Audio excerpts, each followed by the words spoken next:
Nalazimo se u hali 14 gde Daimler izlaže Mercedes-Benz i Setru. Sve ovo što možete vidjeti iza mene su autobusi koji se trenutno nalaze u proizvodnom programu. Kad pričamo o Daimleru i pre svega Mercedes-Benzu, onda bismo rekli da je jedina premijera upravo ovaj autobus budućnosti Future Bus. Test ovog autobusa je odrađen u Amsterdamu i on se kreće potpuno autonomno.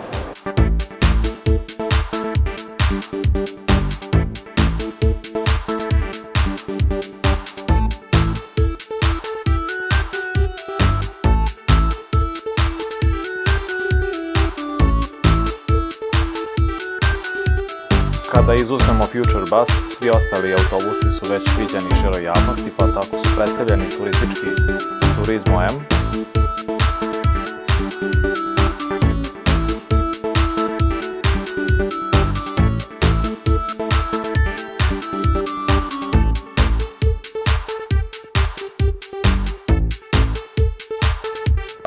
zatim Inturo sa rasporedom vrata 1-2,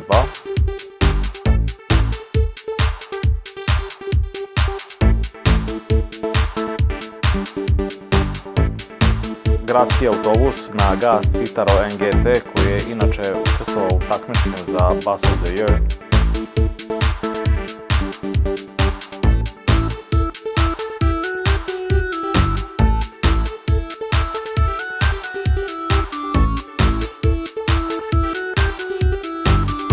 A tu je i low entry gradski Sprinter City.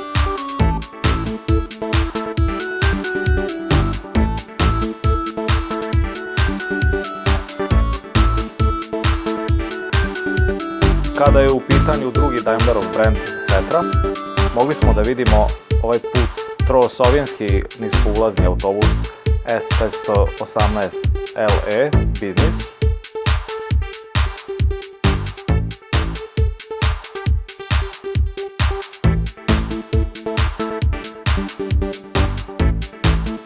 Tu su i turistički autobusi na sprat S431 DT.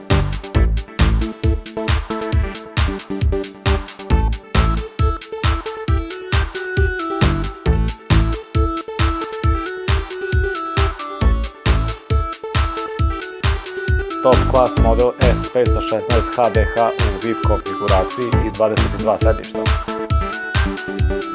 S515 HD,